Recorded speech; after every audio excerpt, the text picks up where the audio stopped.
You know, I don't know if you can see this or not, so I've circled these two very deep scars in this fork tube that I need to ferre out before I start to refinish them. And there's little bits and nicks of scars everywhere. And there's nothing that's really quite serious, but there's lots of them. And I'm going to be using 220 dry to do the initial work. And it goes really, really fast. Like, the scar is deep. It's a 1/16 of an inch or so, maybe a little bit less. And I'm just going to rub this around in a circular motion, making my circles bigger so I don't cut a groove into that tube. And aluminum comes apart relatively quickly.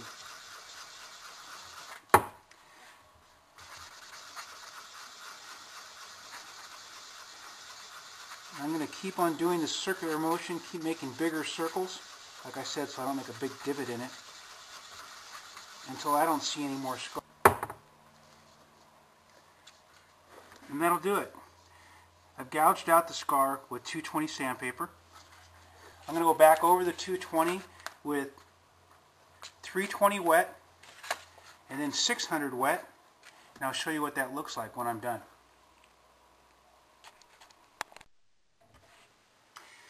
So again, I don't know how much you can see by the video. Don't know what the quality is going to be like when it actually gets on YouTube. But I ferred out the trouble spot that used to be here, sanded it down with a 220 dry, then 320 wet, 600 wet. And as is typical, in the process of sanding, I uncovered another flaw, which is a pretty big one right through here, which is going to take a little bit more aggressive procedure. And I'll show you what that is.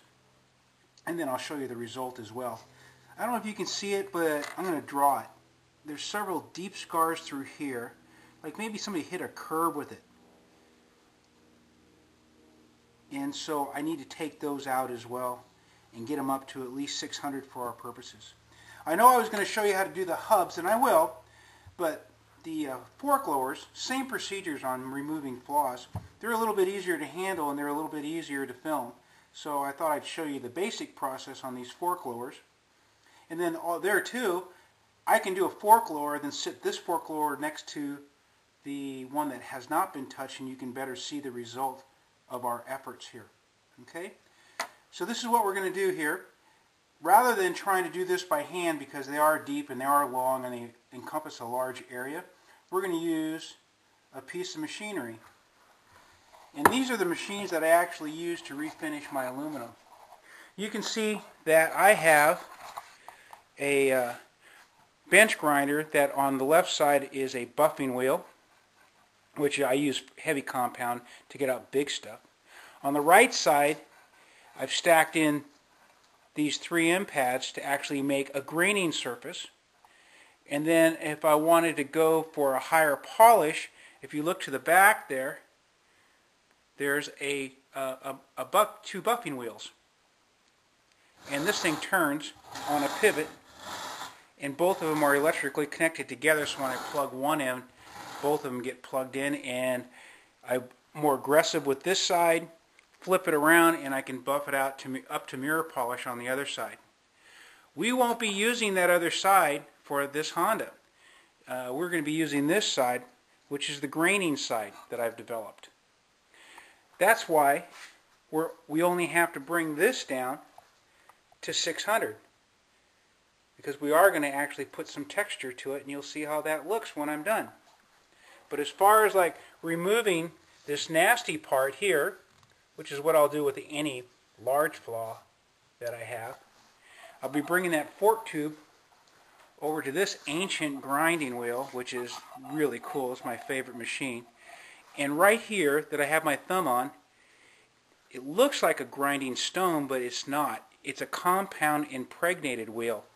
It's kind of soft in texture, not super soft, but it's like a rubberized material. And as they cast this material in a big vat, they put abrasives in it. It disintegrates rather quickly. It's about half the size that it was when it was new, But this is the way that you can actually ferro out aluminum, and you keep it moving back and forth so you don't gouge or dig into it. But it'll polish out whatever large flaws would be inside my aluminum pieces.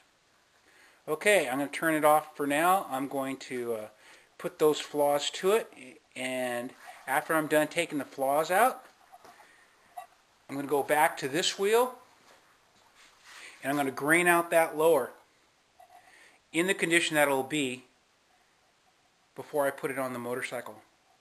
And then I'll show you a comparison of a before and after so you can assess whether my time was worth it or not.